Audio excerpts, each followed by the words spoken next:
नमस्कार. एक गोष्ट तुम्ही अनुभवली असेल. जेव्हा आपलं जेवण जे असते ते बरोबर टाईमशीर नसते, कधी 9 वाजता, कधी 10 वाजता, कधी 12 वाजता, तर अशा वेळेस ना आपल्याला ऍसिडिटी होते.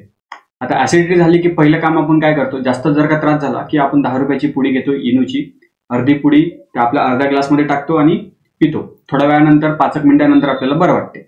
आता याच्यामध्ये होते काय, तर आता नावातच ऍसिडिटी आहे. ऍसिड साहजिक आहे, तिथे कुठेतरी ऍसिड इथं झोंबलं आहे म्हणूनच ते झोंबत आहे, ऍसिडिटी वाटत आहे. मग अशा वेळेस आपण इनो पितो. तर इनो मध्ये काय असते, बेस असते.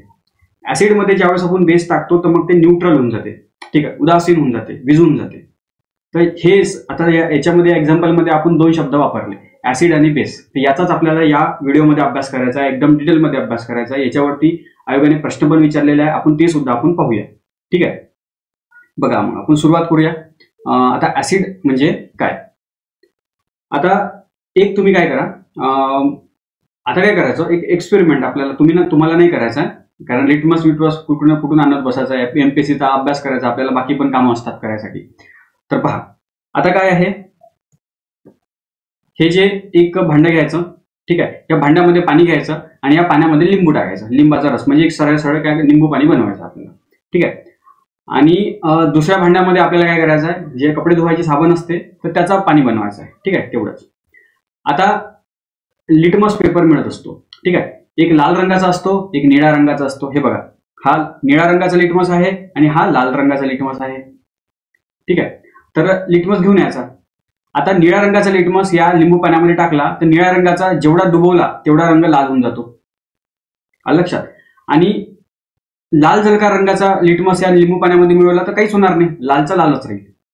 आता हे पाणी घ्या, कशाचं, साबणीचं पाणी घ्या. या साबणीच्या पाण्यामध्ये लाल रंगाचा जर का टाकला तुम्ही तर तो निळा होऊन जाईल, आणि निळ्या रंगाचा टाकला तर तसाच तसा राहील, काही फायदा म्हणजे काहीच फरक पडणार नाही, कारण तो निळाचा आहे. ठीक आहे, आता या लिटमसचा वापर करून एखादी पदार्थ ऍसिड आहे की बेस आहे हे याचा आपण शोध घेऊ शकतो. बरं, लिटमसचाच वापर करणार का, आपल्याजवळ लिटमस नसेल तर आपल्याला शोध नाही घेता येत का, घेता येते. जसं बघा, तुम्ही एखादी वेळेस लग्नामध्ये जेवण करत असताना, आजकाल तर बफेच असते, आपल्या स्वतःलाच घ्यावं लागते आणि जेवण करावं लागते उभे उभे. आता बढियापैकी एखादी पांढरे शर्ट किंवा पिवळे शर्ट, जास्त करून जर का पांढरे शर्ट घालतात आपल्याकडे, पांढऱ्या शर्टावरती भाजीचा डाग पडतो आणि भाजीमध्ये आपल्याला हळद टाकतात ते, आणि हळदीचा डाग मग त्या याच्यावरती पडतो. ठीक आहे, मग अशा वेळेस मग आपली आई काय करते, आपले शर्ट धुते. तर कशाने धुते, नुसतं पाण्याने धुत नाही, साबणीच्या पाण्याने धुते, साबण लावते प्रॉपर त्याला. जशी साबण लावली तो पिवळा डाग आणखी लाल होऊन जातो. जर का आपण धुवायला लागलो तर आपल्याला वाटेल, अरे आपण साबणीचा वापर कशासाठी केला, तर हा डाग निघायसाठी, हा तर डाग आणखी मोठा होऊन राहिला, म्हणजे आणखी गडद होऊन राहिला. तर असं नसते ते, तिथे रिॲक्शन होते. ठीक आहे, तर हे सुद्धा एक प्रकारचं इंडिकेटर म्हणून आपण वापर करू शकतो. हळदीचा, हळदीमध्ये जर का ऍसिड टाकलं, आता समजा आता हे हळदीचा एक आपण थोडीशी हळद घेतली, मुठभर हळद घेतली, इथे त्या हळदीमध्ये जर का लिंबू पाणी टाकलं तर काहीच होणार नाही, ती हळद फक्त भिजल्यासारखी वाटेल. परंतु साबणीचं पाणी जर का त्या हळदीमध्ये टाकलं तर ते हळदीचा रंग, पिवळ्याचा रंग पूर्ण लाल होऊन जाईल. म्हणजे एक प्रकारे याचा पण वापर करून एखादी पदार्थ ऍसिड आहे की बेस आहे याचा आपण म्हणजे शोध घेऊ शकतो. बरं, याच्या व्यतिरिक्त पण आपल्याला काही आहे का मार्ग, जर का एखादी पदार्थ ऍसिड आहे की बेस आहे हे शोधण्यासाठी? तर हो, त्यांची चव, जे ऍसिड असतात ना ते चवीला आंबट असतात. जसं लिंबू आंबट असते, संत्रा आंबट असते. ठीक आहे, तर ते ऍसिडिक आहे म्हणून ते आंबट आहे. परंतु जे बेसिक पदार्थ असतात, आता ऍसिड आणि बेस, मी तुम्हाला इंग्रजीमध्ये हा शब्द वापरला. ऍसिडला आपण आम्ल म्हणत असतो आणि बेसला आपण आम्लारी म्हणत असतो. ठीक आहे, आता हे जे ऍसिड आहे, आता हे जे मला शिंका येत होते त्याच्यामुळे थांबतो. आता हे जे ऍसिड आहे, मी काय सांगत होतो तुम्हाला, तर चवीने पण आपण त्याचा शोध घेऊ शकतो. तर जे ऍसिड असते ते आंबट असते आणि जे बेस असते ते तुरट असते, तुरट. ठीक आहे, साबणीचा तुम्ही चव घेऊन पहा, कधी चेहऱ्याला साबण लावली तर तुमची तोंडामध्ये पण गेली असणार, तर ते तुरट असते. त्याच प्रकारे ती अशी चोपडी असते, अशी हाताने जर का केलं तर हात घसरत होतो, नाही का. तर हे त्याचे गुणधर्म आहे बेसिकचे, ते तुरट असतात. म्हणजे एकदम सोपी म्हणजे असं चोपडी चोपडी असते, आणि त्याच प्रकारे तुरट असते म्हणजे बिटर असते. ठीक आहे, आता सांगितलं मी चवीनं पण, जे ऍसिड असते ते कसं असते, आंबट असते, आणि जे बेस असते ते तुरट असते, तुरट. ठीक आहे, तर हे झाले, आपण त्याला हात लावून किंवा चव घेऊन एखादी पदार्थ ऍसिड आहे की बेस आहे हे आपण सांगू शकतो. आता आपल्याला त्याच्याही आतमध्ये जायचं आहे. ठीक आहे, जे आपण डोळ्यांनी पाहू शकत नाही त्याचा आपल्याला आता अभ्यास करायचा आहे. पहा मग करूया आपण अभ्यास. मग त्याचा खूप कठीण नाही आहे, एकदम सोपी आहे. आता बघा, एखादी पदार्थ ऍसिड आहे की बेस आहे हे कशावरून ठरवते, हे कशावरून शोधता येते, तर त्या पदार्थाला पाण्यामध्ये टाकल्यानंतर H पॉझिटिव्ह आयन जर का तयार होत असेल तर तो ऍसिड आहे, तो आहे आम्ल. ठीक आहे, ऍसिडला मराठीत आम्ल म्हणतो आणि बेसला मराठीत आम्लरी म्हणतो, हे लक्षात असू द्या. आता बघा याच्यामध्ये काय होत आहे, हा HCl आहे. HCl हा ऍसिड आहे, हायड्रोक्लोरिक ऍसिड. आपल्या पोटामध्ये जे ऍसिडिटी होते ते सुद्धा हायड्रोक्लोरिक ऍसिडनेच होत असते. हा HCl ज्यावेळेस आपण पाण्यामध्ये टाकतो तर H वेगळा निघतो आणि Cl क्लोरीन वेगळा निघतो. H पॉझिटिव्ह आयन इथे तयार होत असते, H पॉझिटिव्ह, आणि Cl निगेटिव्ह वेगळा बनत असतो. ठीक आहे, जिथे H पॉझिटिव्ह होतो तिथे ऍसिड, म्हणजे ते काय आहे, ऍसिड आहे. जर का H पॉझिटिव्ह बनत नसेल, OH निगेटिव्ह जर का बनत असेल तर म्हणजे NaOH जर का पाण्यामध्ये आपण टाकला तर Na वेगळा निघतो आणि OH वेगळा निघतो. जिथे OH निगेटिव्ह तयार होतो तिथे बेस, त्याला काय म्हणणार आपण, बेस म्हणणार. आणि जिथे H पॉझिटिव्ह तयार होतो त्याला आपण म्हणणार ऍसिड. ठीक आहे, आणि जिथे काहीच तयार होत नाही, ना H पॉझिटिव्ह ना OH निगेटिव्ह, ठीक आहे, तर त्याला आपण ऍसिडही म्हणणार नाही, बेसही म्हणणार नाही. मग उरतोच कोणता शब्द, सॉल्ट, म्हणजे क्षार, मीठ. जसं आपलं साधं मीठ पहा, NaCl त्याला आपण म्हणतो, टेबल सॉल्ट. त्याला जर का पाण्यामध्ये आपण टाकलं तर ते पाणी खारट होते आणि हे जे पांढरं मीठ असते ते एकदम अदृश्य होऊन जाते. म्हणजे काय, हा Na वेगळा निघतो आणि Cl वेगळा निघतो, म्हणजे Na पॉझिटिव्ह आणि Cl निगेटिव्ह. आता याच्यामध्ये कुठे H पॉझिटिव्ह दिसतो का, नाही. याच्यामध्ये कुठे OH निगेटिव्ह दिसतो का, नाही. म्हणजे ना हे ऍसिड आहे ना बेस आहे. ठीक आहे, तर हे काय आहे, सॉल्ट आहे. आलं लक्षात. तर अशा पण प्रकारे आपण ऍसिड आहे की बेस आहे हे शोधू शकतो. आता मला सांगा, कधी कधी काय होते, एखादी पदार्थ खूपच जास्त ऍसिडिक असतो, जसं कॉन्सन्ट्रेटेड HCl, तो जर का हातावरती घेतला तर डायरेक्ट हाताला छिद्रच पडते, एवढं भयानक असते. आपल्या पोटामध्ये जे HCl असते ते सुद्धा कॉन्सन्ट्रेटेड असते. मग तुम्ही म्हणाल त्याला नाही छिद्र पडले, तर तिथे प्रोटेक्टिव्ह लेअर असते, त्याला म्युकसची म्हणजे लेअर म्हणतो असतो आपण, म्युकसचं प्रोटेक्शन असते त्याला. जेव्हा म्युकस त्यातलं पातळ होते, म्हणजे ज्यावेळेस जर का तुम्हाला खूपच जास्त नेहमी ऍसिडिटी होत असेल, आजही ऍसिडिटी, उद्या ऍसिडिटी, एक महिन्यानंतर ऍसिडिटी, अशाने काय होते, ती म्युकसची लेअर जी असते ना ती पातळ होत जाते आणि ते एक वेळी एवढी होऊन जाते की ते आता प्रोटेक्शन देणं बंद करून देते. मग अशा वेळेस जठर जे आहे तर ते अल्सर, तिथे अल्सर होतो. आणि अल्सरमध्ये तुम्ही अन्न खा लगेच उलटी होऊन जाते, तुम्ही अन्न खाल्लं की लगेच उलटी, पाणी जरी पिलं तरी लगेच उलटी. ते अल्सर म्हणजे त्याच्यामुळे ऍसिडिटी जास्त नेहमी झाली नाही पाहिजे. मग यासाठी आपण काय करू शकतो, तर टाइम ठरवायचा जेवणाचा. सकाळी कधी जेवायचं, 9 ते 10च्या दरम्यान जेवायचं तर त्याच वेळी जेवायचं. दुपारी जर का थोडंसं खायचं असेल तर 3 ते 4च्या दरम्यान खायचं असेल तर त्याच वेळी खायचं. संध्याकाळी 8 ते 9च्या दरम्यान जेवायचं तर त्याच वेळी जेवायचं. टाइम जर का आपला बरोबर असला तर ऍसिडिटी होत नाही. ठीक आहे, हे अनुभवाचे बोल सांगतोय तुम्हाला, मला पण भरपूर व्हायची. तर मग असं आहे ते. चला पुढे जाऊया आपण. आता हे जे एखादी पदार्थ खूपच जास्त ऍसिडिक असतो, मी तुम्हाला सांगितलं, म्हणजे हातावर घेतला तरी छिद्र पडून जाईल. आणि एखादी पदार्थ एवढा ऍसिडिक नसतो, जसं लिंबू पण ऍसिडिक आहे, परंतु आपण त्याला चव पण घेऊ शकतो, आंबट लागते आपल्याला. ठीक आहे, संत्रा हे त्याच्यापेक्षा कमी ऍसिडिक आहे, म्हणजे पातळी वेगवेगळी आहे, नाही का. काही ऍसिड पदार्थ खूपच जास्त ऍसिडिक आहे तर काही फार कमी आहे. ठीक आहे, तर हे ऍसिडिटी साहजिक आहे, कोणाची जास्त कोणाची कमी, तर हे मोजावं लागणार. हे मोजतो कशाने आपण, तर मोजतो आपण पीएच स्केल असते. ज्या प्रकारे आपण लांबी सेंटीमीटर मध्ये मोजतो त्याच प्रकारे जे ऍसिडिटी आहे ते सुद्धा मोजत असतो. ते कशामध्ये मोजतो, पीएच मध्ये मोजत असतो. पीएच फुल फॉर्म काय याचा, पोटेन्स ऑफ हायड्रोजन. म्हणजे मी सांगितलं तुम्हाला, ज्यावेळेस आपण एखादी पदार्थाला पाण्यामध्ये टाकतो आणि H पॉझिटिव्ह आयन जर का तयार होत असेल म्हणजे काय, तर तो ऍसिडिक आहे. ते H पॉझिटिव्हचं कॉन्सन्ट्रेशन, H पॉझिटिव्हचं प्रमाण म्हणजेच काय, तर पोटेन्स ऑफ हायड्रोजन. पोटेन्स म्हणजे काय होत असते, कॉन्सन्ट्रेशन, प्रमाण, त्याचं हायड्रोजनचं प्रमाण किती आहे. ठीक आहे, यालाच पीएच म्हणत असतो आपण. ठीक आहे, तर त्याचा फॉर्म्युला आहे मायनस लॉग H पॉझिटिव्हचं प्रमाण, मायनस लॉग H पॉझिटिव्ह. ठीक आहे, ते इथे लॉग इथे 10 असतो, लिहायची गरज नसते तिथे, परंतु इथे 10 असतो, लक्षात असू द्या. ठीक आहे, आता बघा, आता हा कसा सॉल्व्ह करायचा. समजा एखादी पदार्थामध्ये 0.1 आता HClच घेतला आपण, HCl आपण पाण्यामध्ये टाकला. ठीक आहे, आता HClचं प्रमाण त्या पाण्यामधलं किती झालं, तर 0.1 मोल एवढं झालं. ठीक आहे, पदार्थाला आपण कशामध्ये मोजतो, तर मोलमध्ये मोजत असतो, लक्षात असू द्या. कोणत्याही मॅटरला मोलमध्ये मोजत असतो, त्या चॅप्टरमध्ये आपण पाहूया. तर 0.1 म्हणजेच काय, तर त्याला आपण असं पण लिहू शकतो, 10⁻⁻1 असं लिहू शकतो, नाही का. आता तुम्हाला काही गोष्टी गणित थोडं सांगून देतो. 10⁻⁻1 म्हणजे काय होत असते, 0.1. 10⁻0 म्हणजे काय होत असते, फक्त 1. 10⁻1 म्हणजे काय होत असते, 10. 10⁻2 म्हणजे काय होत असते, 10चा वर्ग, 100, नाही का. 10⁻3 म्हणजे काय होत असते, 3, म्हणजे एकावरती 3 शून्य, बरोबर आहे ना. हा, हे लक्षात असू द्या. आता बघा, आता 0.1 मोल HCl आपण घेतलेला आहे, तर त्याचं पीएच किती आहे हे कसं काढायचं, तर मग ह्या फॉर्म्युल्यामध्ये टाकायचं मायनस लॉग 10⁻⁻1. ह्या 0.1 ला 10⁻⁻1 लिहू शकतो ना. आता काय होते, हा 10⁻⁻1 हा जो वरचा -1 आहे ना, हा समोर जातो. हा लॉग जर का आपल्याला काढायचा असेल तर हा जो -1 आहे हा समोर जातो. ठीक आहे, म्हणजे काय होणार -1 हे त्याचं उत्तर झालं. बरोबर आहे. आता मायनस मायनस काय होतो, प्लस होऊन जातो. तो म्हणजे उत्तर किती आलं 1. म्हणजे याचा पीएच किती आहे 1 आहे. बरोबर आहे. आता समजा तुम्ही 10⁻0.001 एवढं मोल आहे HClचं, म्हणजे याला कसं लिहू शकतो मी 10⁻³ लिहू शकतो. मग आता आपल्याला याचं काय करायचं आहे, पीएच काढायचं आहे. मग कसं काढायचं पीएच, काय फॉर्म्युला आपला मायनस लॉग 10 H पॉझिटिव्हचं प्रमाण म्हणजे 10⁻³ बरोबर आहे, असंच लिहितो ना.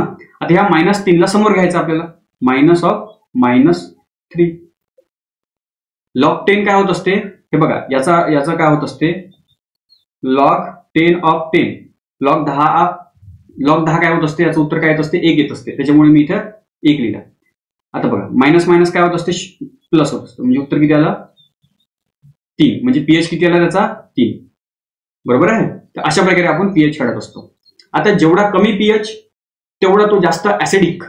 म्हणजे मी जे सांगितलं तुम्हाला की आपल्या पोटामधलं जे ऍसिड असते ते खूपच जास्त भयानक असते. ते जर का हातावरती ठेवलं तर त्याला छिद्र पडू शकते, परंतु आपल्या पोटाला छिद्र पडत नाही, कारण म्युकसची लेअर असते. खूपच जास्त भयानक असते. म्हणजे त्याचा पीएच खूप जास्त आहे का, नाही, खूप कमी आहे.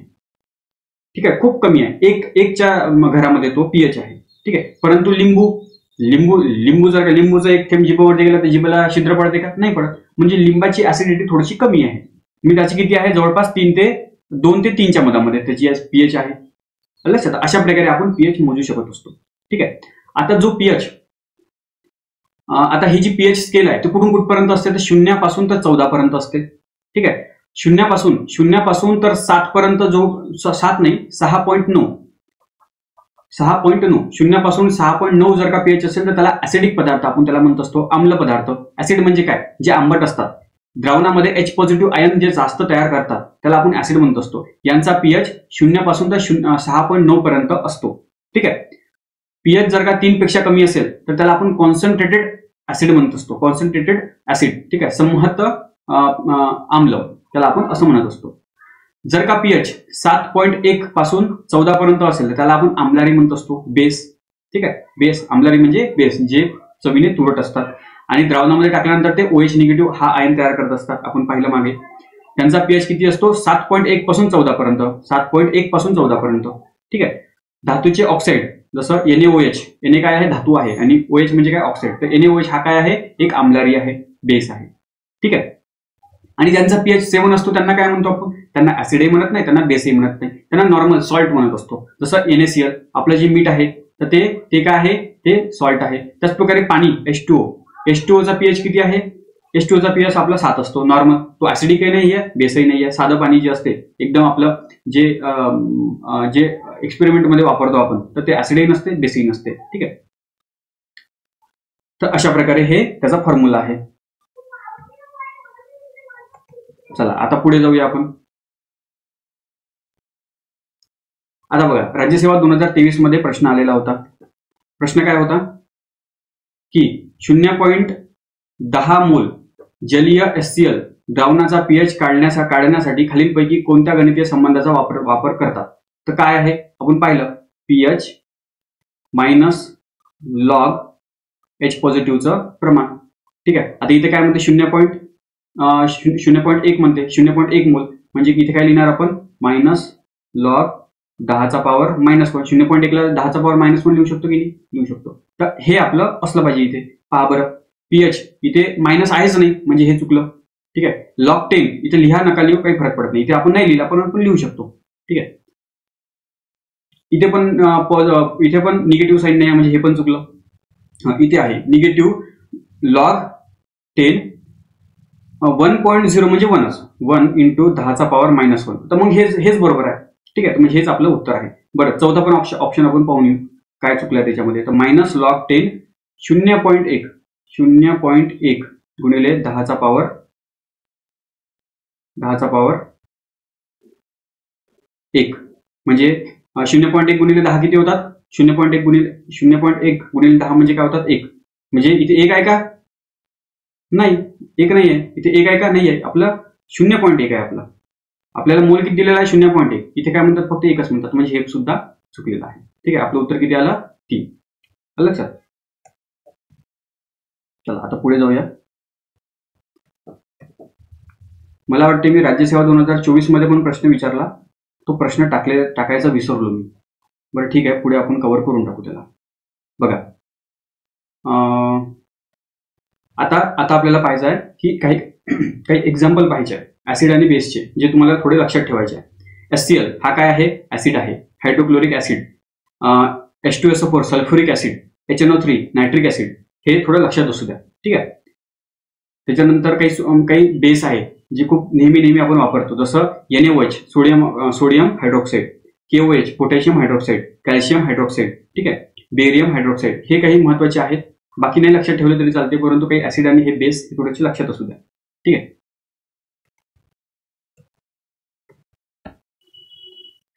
बघा आता आपल्याला काही एक्झाम्पल काही लक्षात ठेवायचे आहे ऍसिड.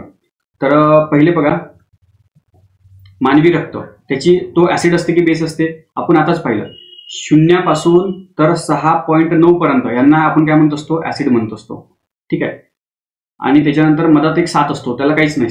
आणि 7.1 पासून तर पुढे 14 पर्यंत याला आपण बेस म्हणत असतो. बेस म्हणजे आम्लारी. ठीक आहे. आता बघा, हा 7.35 ते 7.45 हे मानवी रक्त आहे. म्हणजे आपलं मानवी रक्त काय आहे? बेसिक नेचरचं आहे, ऍसिडिक नाही आहे, ते बेस आहे. ठीक आहे, आम्लारी आहे, लक्षात असू द्या. माती जी असते ती सुद्धा आम्लारी असते. टूथपेस्ट, आपण जे दात घासतो, ठीक आहे ना, सकाळी उठल्यानंतर दात घासतो, तर ते सुद्धा काय असते? बेसिक असते. का बरं? कारण ज्यावेळेस आपण सायंकाळी जेवल्यानंतर रात्रभर आपल्या दातामध्ये ना, आपल्या मुखामध्ये काही बॅक्टेरिया असते. ते बॅक्टेरिया काय करते? आपल्या दातामध्ये जे अन्न फसते तर त्याला पचवण्याचं काम करते, त्याला खाते, आणि खाल्लं की ते ऍसिड सिक्रेट करते, ऍसिड स्त्रावते, आणि ऍसिड स्त्रावल्यामुळे ते मग दातावरती आपल्याला ते जमा होते. म्हणून ते बघा, जर का तुम्ही दात धुवू नका, तुम्ही 1-2 एखादी महिना, तर पिवळे येतात. पिवळे का बरं येतात? कारण ऍसिडमुळे येतात ते. ठीक आहे. कोणत्याही पदार्थावरती तुम्ही ऍसिड टाका, ते थोड्या वेळानंतर पिवळं येते. ठीक आहे. ते आपले दात पिवळे येते, ते ऍसिडमुळे येते. जर का तुमचे दात पिवळे आहे म्हणजे तुम्ही बरोबर घासत नाही. ठीक आहे, बरोबर घासा जातं ते. तर टूथपेस्ट, त्याचे पीएच हा जास्त असतो, म्हणजे हा बेसिक असतो, म्हणून आपल्या ऍसिडला तो न्यूट्रल करू शकतो, म्हणजे दाताला आपण स्वच्छ करू शकतो, ऍसिड काढू शकतो.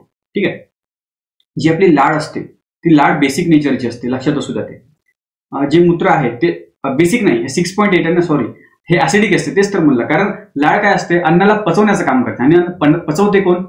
आणि अन्नाला पचवायसाठी ऍसिड पाहिजे असते. कोणत्याही गोष्टीला पचवायसाठी ऍसिड पाहिजे असते. ठीक आहे. तर ही जी आपली लाळ असते तर ती ऍसिडिक असते, जास्त ऍसिडिक नाही, म्हणजे जवळपास न्यूट्रल असल्यासारखी आहे, परंतु ती थोडीफार ऍसिडिक असते, 6.8.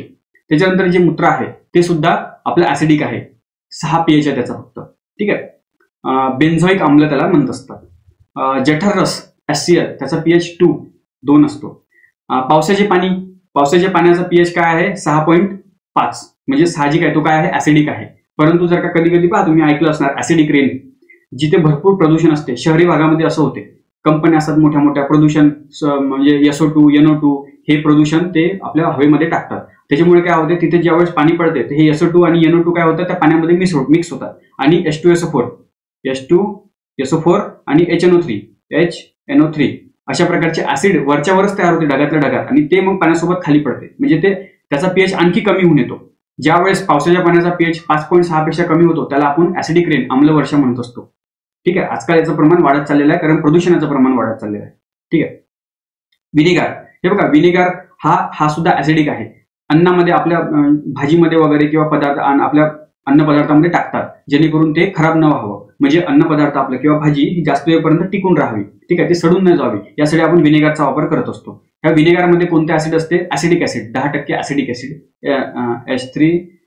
CH3COOH हे ऍसिडिक ऍसिड. याच्यावरती प्रश्न पण विचारला, परंतु फार 10 वर्ष आधी विचारला होता. त्याचप्रकारे बघा, हे तुम्हाला सफरचंद दाखवतो.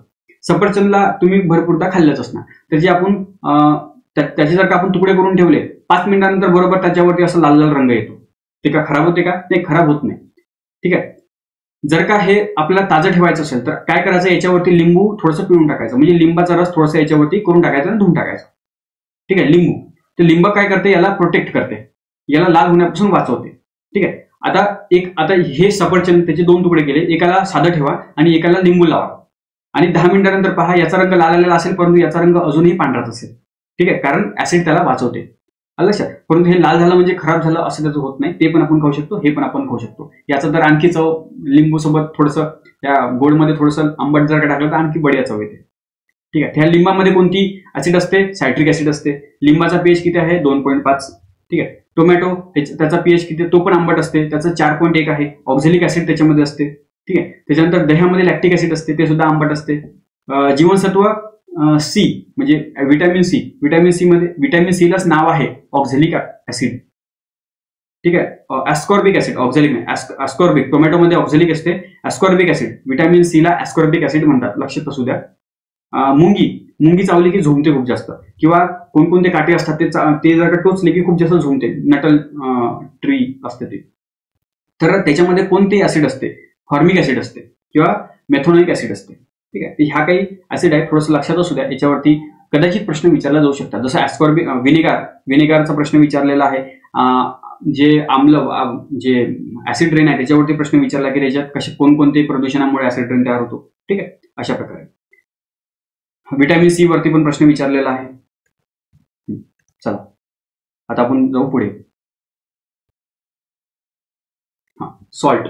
आता आपल्याला सॉल्ट वेगवेगळ्या प्रकारचे सॉल्ट पाहिजे आहे. जे क्षार आहे ते पाहिजे आहे. आम्ल आणि आम्लारी, ऍसिड आणि बेस ज्यावेळी एकत्र येतात तेव्हा ते क्षार तयार करतात. म्हणजे जसं HCl खूपच जास्त भयानक आहे, त्याला जर का हातावरती घेतलं तर छिद्र पडलं समजायचं. आणि त्याच्यानंतर बेस NaOH हा सुद्धा खूप जास्त भयानक आहे. याला पण आपण आपल्या शरीराच्या आतमध्ये घेऊ शकत नाही, हा पण खूप जास्त हानिकारक आहे. परंतु ज्यावेळेस आपण या दोघांना एकत्र करतो त्यावेळेस काय होते? हा Cl आणि Na हा एकत्र येतात, NaCl बनतो आणि H2O पाणी बनते. हे पाणी आपण पिऊ शकतो. NaCl मीठ आहे, याच्याशिवाय आपलं अन्न आपल्या पोटामध्ये जात नाही.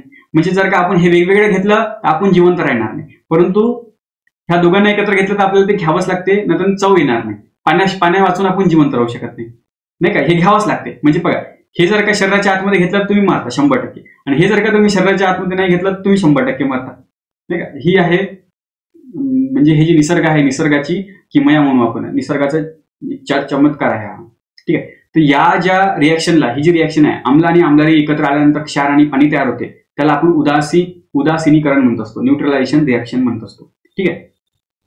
आता जसं बघा, हे बघा, खालीलपैकी रिकामी जागा ही प्रक्रिया उदासीकरणाची आहे. ह्या क्लर्क मेन्स 2017 मध्ये विचारलेला प्रश्न पहा बरं.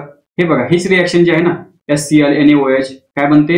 NaCl आणि H2O. हे डायरेक्टच टाकलेली आहे. नेहमी आपण याचाच वापर करत असतो. ठीक आहे. कोणतीही हे न्यूट्रलायझेशन रिॲक्शन जर का कुठेही तुम्ही शिकत असाल, युट्यूब वरती किंवा कोणत्या टीचर जवळ, तर तुम्हाला एक्झाम्पल याचंच देते आणि बघा बरं. आणि याचा प्रश्न पण डायरेक्टच आलेला आहे. कठीण दिसायला कठीण आहे, परंतु हा सोपी आहे की नाही? ठीक आहे.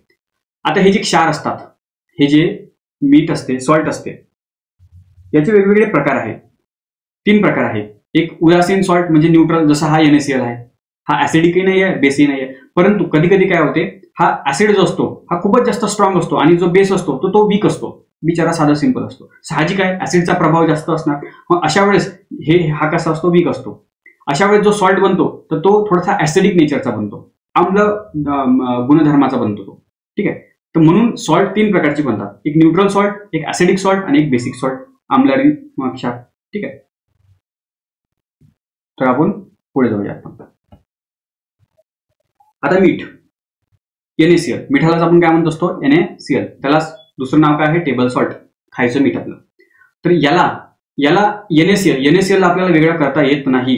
NaCl ला असं वेगळं करता येत नाही. त्याला इलेक्ट्रिसिटीच्या मदतीने वेगळं करता येते. म्हणजे भांड्यामध्ये तुम्ही पाणी घ्या, हे भांडं आहे, या भांड्यामध्ये तुम्ही पाणी घ्या आणि या पाण्यामध्ये मीठ टाका आणि अशा प्रकारे मीठला पूर्ण त्याच्यामध्ये मिक्स करून टाका, म्हणजे दिसलंच नाही पाहिजे मीठ. आता ते खारट पाणी झालं. त्याच्यानंतर 2 कार्बनचे रॉड त्याच्यामध्ये टाका आणि त्या कार्बनच्या रॉडला एक बॅटरी जोडून द्या आणि बॅटरीला सुरू करून द्या. ठीक आहे. आता काय होईल? त्याच्यामधून करंट जाईल. करंट गेला की मग हे जे NaCl आहे ते NaCl तुटतो, म्हणजे हे पाणी जे आहे H2O, ठीक आहे, ह्या NaCl ला तोडतो आणि काय बनतो? Na पॉझिटिव्ह वेगळा बनवतो आणि हा Cl वेगळा बनवतो. आणि काय करतो? हा H2O हा सुद्धा तुटतो. याचे पण 2 तुकडे होते, एक H पॉझिटिव्ह आणि एक OH निगेटिव्ह. तर हा OH निगेटिव्ह याच्यासोबत जातो आणि NaOH बनवतो. यासोबत जातो आणि काय काय बनवतो, NaOH बनवतो. आणि हा जो Cl आहे तर Cl दोन Cl एकत्र येतात आणि क्लोरीन गॅस बनवते. आलं लक्षात? हा. किंवा आता तसं पण बनतात. आणि इथे करंट जर का टाकल्यानंतर हा क्लोरीन वेगळा जातो आणि हा सोडियम हा कॅथोड म्हणजे काय, जिथे पॉझिटिव्ह चार्ज निगेटिव्ह चार्ज असतो. तर हा Na पॉझिटिव्ह आहे ना, तर हा निगेटिव्ह कडे अट्रॅक्ट होतो. आणि हा क्लोरीन निगेटिव्ह आहे तर हा पॉझिटिव्ह कडे अट्रॅक्ट होतो. ठीक आहे. आणि हा दोन क्लोरीन एकत्र येतात आणि क्लोरीनची गॅस बनते. आणि क्लोरीनची गॅस या एनोड मधून बाहेर निघत असते. ठीक आहे. आणि इकडे सोडियम जो आहे तो सोडियम मेटल इथे जमा होतो, याच्यावरती जमा होतो. तर अशा प्रकारे आपल्याला सोडियम आणि क्लोरीन हे वेगवेगळे करता येते. यालाच आपण काय म्हणत असतो, एनोडवरती क्लोरीन गॅस तयार होते आणि कॅथोडवरती सोडियम. ठीक आहे. हे झालं मीठ. आता त्याच्यानंतर बेकिंग सोडा म्हणजे आपला खायचा सोडा. तुम्ही भजी खाल्ली असतात हॉटेलमध्ये, असे मस्त फुगलेले असतात ते, किंवा आपला डोसा नाही, इडली किंवा ते असतो ना समज बढियापैकी ढोकळा. तर ढोकळ्यामध्ये पण बेकिंग सोडा टाकलेला असतो. बेकिंग सोडाचा फॉर्म्युला काय आहे, NaHCO3, sodium hydrocarbonate, sodium hydrogen carbonate किंवा सोडियम बायकार्बोनेट असं त्याला म्हणतात. सो आता हा जो खाण्याचा सोडा आहे हा कसा बनत असतो, तर अमोनिया NH3 त्याच्यामध्ये मीठ जर का टाकलं NaCl, त्याच्यामध्ये आणखी 2-4 गोष्टी टाकायला लागते, CO2 वगैरे H2. त्याच्यानंतर मग काय बनतो, NaHCO3 बनत असतो. म्हणजे अमोनिया ही गॅस आहे, त्याच्यामध्ये ज्यावेळेस आपण मीठ टाकतो त्यावेळेस मग हा बेकिंग सोडा बनत असतो. ठीक आहे.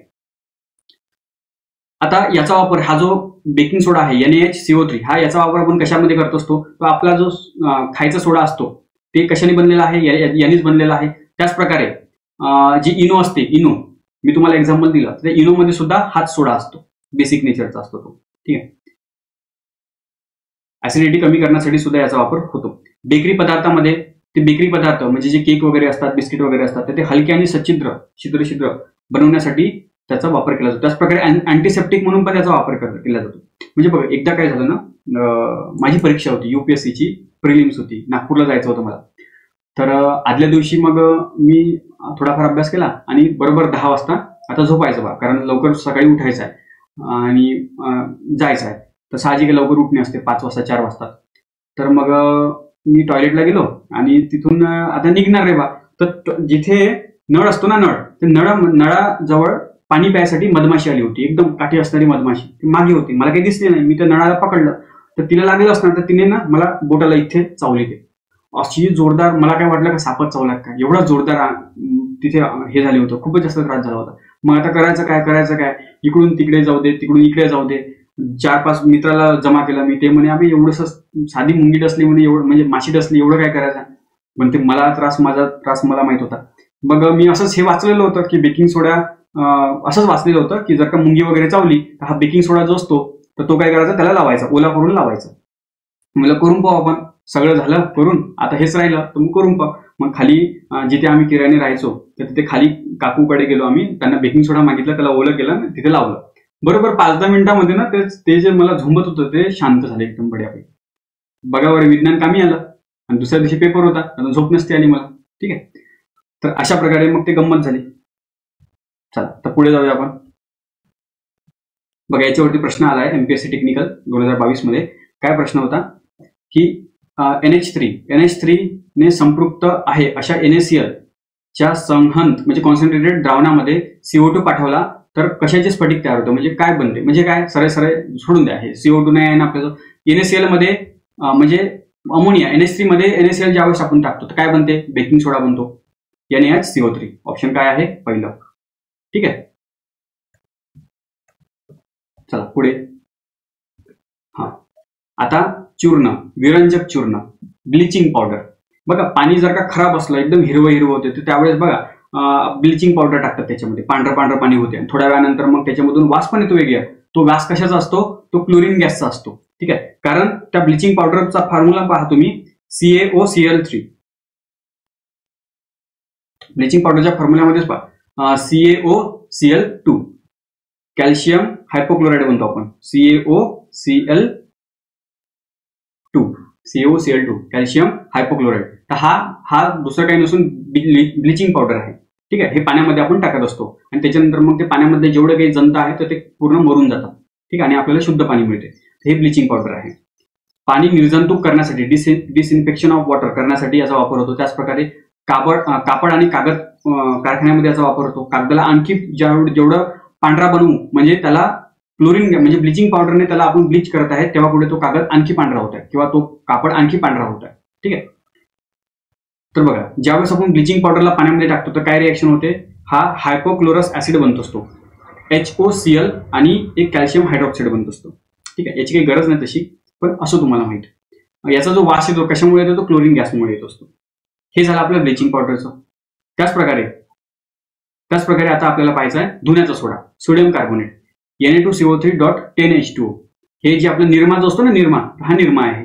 निरमाचा फॉर्म्युला आहे सरळ Na2CO3, सोडियम कार्बोनेट, त्याला काय म्हणतो आपण, सोडियम कार्बोनेट. धुण्याचा सोडा, याचा वापर कशासाठी होतो की पाण्याला आणखी सॉफ्ट बनवण्यासाठी, पाण्याची हार्डनेस जी आहे ती कमी करण्यासाठी. ठीक आहे, जेणेकरून ते कापडाला आणखी चांगल्या प्रकारे स्वच्छ करतील ते. त्याचप्रकारे डिटर्जंट म्हणून त्याचा वापर करतो. कागद उद्योगामध्ये पण त्याचा वापर केला जातो. काच उद्योगामध्ये पण त्याचा वापर केला जातो. पेट्रोलियम शुद्धीकरणासाठी सुद्धा या धुण्याच्या सोड्याचा वापर केला जातो. ठीक आहे, याचा. ठीक आहे. आता बघा, टेक्निकल 2021च्या MPSC मध्ये प्रश्न आला होता की पाण्याची चिरस्थायी दुष्फेनता म्हणजे परमनंट हार्डनेस दूर करण्यासाठी कशाचा वापर करतो, तर ब्लिचिंग पावडरचा वापर करतो. फक्त धुण्याचा सोडा का? हो, तर फक्त धुण्याचा सोड्याचाच वापर करतो ना. सोडियम हेक्झा मेटाफॉस्फेट हे वगैरे काही नाही आहे, सरळ काय धुण्याचा सोडा, मोकळं काम.